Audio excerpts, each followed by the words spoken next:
बहुत बहुत स्वागत है दोस्तों आपका हमारे चैनल पर। तो आज मैं अपने चैनल तंत्र गुरु जी के माध्यम से आप लोगों को मंगल दोष के बारे में बड़े विस्तार से बताने की कोशिश कर रहा हूं। और जिस विषय पर मैं आप लोगों के साथ चर्चा करने जा रहा हूं, ये बहुत महत्वपूर्ण विषय है। मंगल दोष कोई असाधारण दोष नहीं है, ये बहुत ही खतरनाक दोष है। लेकिन हाँ, कन्या की कुंडली के कुछ ऐसे भाव होते हैं कि मंगल दोष उसको नुकसान नहीं पहुंचाता है बल्कि फायदा भी देता है। तो इन सब बारे में विस्तार से मैं आप लोगों के साथ चर्चा करने चल रहा हूं। तो दोस्तों, निवेदन है कि इस वीडियो पर आप लोग अंत तक जरूर बने रहिए ताकि आप हमारे द्वारा बताई गई जानकारी को पूरी तरह से समझ सकें। और ये चैनल पर पहली बार आए हैं तो चैनल को सब्सक्राइब करके घंटी की बटन दबाना ना भूलिए। एक लाइक, एक कमेंट जरूर करना और इस वीडियो को आप अपने दोस्तों को शेयर करना। तो चलिए अब हम शुरू करते हैं मंगल दोष के बारे में विस्तार से चर्चा। किस तरह से कुंडली में मंगल दोष प्रभावित होता है, जातक को क्या इसका बुरा असर होता है, क्या अच्छा परिणाम निकलता है। और शास्त्रों के हिसाब से मान्यता है कि मंगल दोष का जो क्रम चलता है, 28 साल की उम्र के बाद मंगल दोष अपने आप समाप्त हो जाता है। लेकिन फिर भी जातक के मन में एक शंका बनी रहती है। तो मैं कुछ ऐसे उपाय भी आप लोगों को बताऊंगा जिससे कि आप लोगों का जीवन सुखमय रहेगा और जो आपके अंदर एक अज्ञात भय बना हुआ है मंगल दोष को लेके, वो समाप्त हो जाएगा। तो कुंडली में जब प्रथम, चतुर्थ, सप्तम, अष्टम या द्वादश भाव में मंगल होता है तब मांगलिक दोष लगता है। इस दोष को शादी के लिए अशुभ माना जाता है। लेकिन यदि कन्या और वर की उम्र 28 साल पार हो चुकी है तो ये दोष नहीं लगता है। तो फिर भी हो सके, संभव हो तो ऐसे जातक को मंगली जीवन साथी ही तलाश करना चाहिए। कुंडली में 7वें भाव जीवन साथी और गृहस्थ सुख का माना जाता है।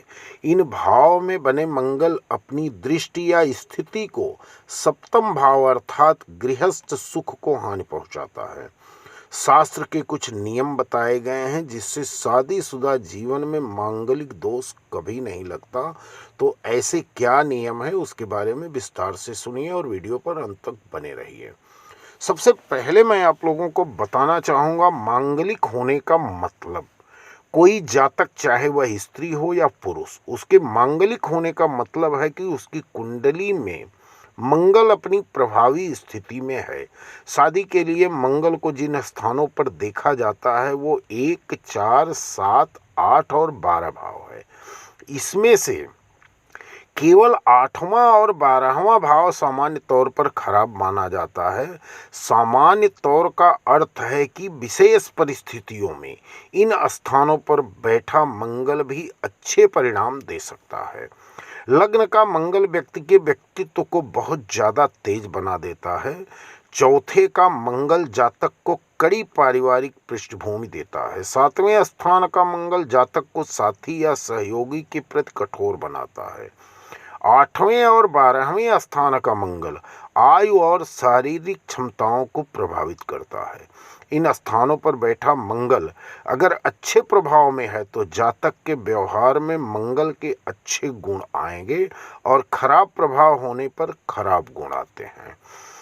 तो मांगलिक व्यक्ति देखने में कठोर निर्णय लेने वाला, कठोर वचन बोलने वाला, लगातार काम करने वाला, लेकिन विपरीत लिंग के प्रति कम आकर्षित होने वाला, योजना बनाकर काम करने वाला, कठोर अनुशासन बनाने और उसका पालन करने वाला होता है। वो एक बार जिस काम में जुटे उसे अंत तक करने वाला, नए अनजान कामों को शीघ्रता से हाथ में लेकर और लड़ाई से नहीं घबराने वाला होता है। इन्हीं विशेषताओं की वजह से गैर मांगलिक व्यक्ति ज़्यादा देर तक मांगलिक के साथ रह नहीं सकता है। ये स्थितियां नहीं हैं तो मंगल दोष नहीं माना जाएगा। जैसे शुभ ग्रहों का केंद्र में होना, शुक्र द्वितीय भाव में हो, गुरु मंगल के साथ हो या मंगल पर गुरु की दृष्टि हो तो मांगलिक दोष का परिहार हो जाता है, यानी का कोई प्रभाव नहीं होता है। वर कन्या की कुंडली में आपस में मांगलिक दोष की काट, जैसे एक के मांगलिक स्थान में मंगल हो और दूसरे के इन्हीं स्थान में सूर्य शनि राहु केतु में से कोई एक ग्रह हो तो दोष नष्ट हो जाता है। मेष का मंगल लग्न में, धनु का द्वादश भाव में, वृश्चिक का चौथे भाव में, वृष का सप्तम में, कुंभ का आठवें भाव में हो तो भौम दोष बिल्कुल नहीं रहता है। कुंडली में मंगल यदि स्वराशि मेष, वृश्चिक, मूल त्रिकोण उच्च राशि मकर, मित्र राशि सिंह, धनु, मीन में हो तो भौम दोष नहीं रहता है। सिंह लग्न और कर्क लग्न में भी लग्नस्थ मंगल का दोष नहीं होता है। शनि, मंगल या कोई भी पाप ग्रह जैसे राहु, सूर्य, केतु अगर अमंगलिक भावों में 1, 4, 7, 8, 12 में कन्या जातक के हो और उन्हीं भावों में वर के भी हो तो भौम दोष नष्ट होता है। यानी यदि एक कुंडली में मांगलिक स्थान में मंगल हो तथा दूसरे में इन्हीं स्थानों में सूर्य, शनि, मंगल, राहु, केतु में से कोई एक ग्रह हो तो उस दोष को काट देता है। कन्या की कुंडली में गुरु यदि केंद्र या त्रिकोण में हो तो मांगलिक दोष नहीं लगता है, अपितु उसके सुख सौभाग्य को बढ़ाने वाला होता है। यदि एक कुंडली मांगलिक हो और दूसरे की कुंडली में 3, 6 या 11वें भाव में किसी भाव में राहु, मंगल या शनि में से कोई एक ग्रह हो तो मांगलिक दोष अपने आप नष्ट हो जाता है। कुंडली के 1, 4, 7, 8, 12वें भाव में मंगल यदि चर राशि मेष, कर्क, तुला और मकर में हो तो मांगलिक दोष नहीं लगता है। वर की कुंडली में मंगल जिस भाव में बैठकर मंगली दोष बनाता हो, कन्या की कुंडली में उसी भाव में सूर्य, शनि अथवा राहु हो तो मंगल दोष का समन हो जाता है।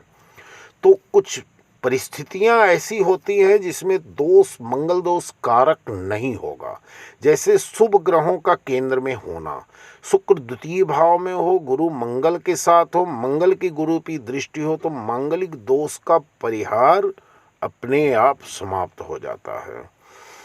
मेष का मंगल लग्न में, धनु का द्वादश भाव में, वृश्चिक का चौथे भाव में, वृष का सप्तम भाव में, कुंभ का 8वें भाव में हो तो भौम दोष अपने आप समाप्त हो जाता है।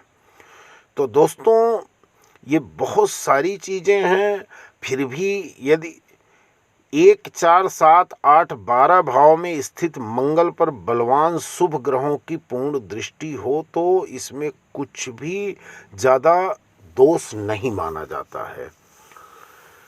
तो दोस्तों यदि उसके बाद भी एक दिमाग में, मन में शंका बनी रहे तो शंका जो होती है मन की वही सबसे बड़ा दोष है और वो आदमी को तरक्की करने के लिए रोकता है। तो इस शंका के निवारण के लिए यदि आपको मंगल दोष निवारण पूजन कराना ही रहे तो किसी अनुभवी ज्योतिषी से चर्चा करके ही मंगल दोष का निवारण पूजन करवाना चाहिए। मंगल की पूजा का अंगारेश्वर महादेव उज्जैन मध्य प्रदेश का विशेष महत्व होता है और अपूर्ण या कुछ जरूरी पदार्थों के बिना की गई पूजा प्रतिकूल प्रभाव भी डाल सकती है। तो जन्म कुंडली के 1, 4, 7, 8, 12वें भाव में स्थित मंगल ये स्व उच्च मित्र आदि राशि नवांश का वर्गोत्तम खटबली हो तो मांगलिक दोष नहीं माना जाता है। तो दोस्तों इसी के साथ मैं अपना वीडियो समाप्त कर रहा हूँ। यदि आपको वीडियो पसंद आया हो तो एक लाइक, एक कमेंट जरूर करना, अपने दोस्तों को शेयर करना। यदि चैनल पर पहली बार आए हैं तो चैनल को सब्सक्राइब करके घंटी की बटन दबाना न भूलना ताकि हमारे द्वारा भेजा गया अगला वीडियो आपको तुरंत प्राप्त हो सके और आप जानकारी ले सको। जय हिंद, धन्यवाद, जय माँ भद्रकाली।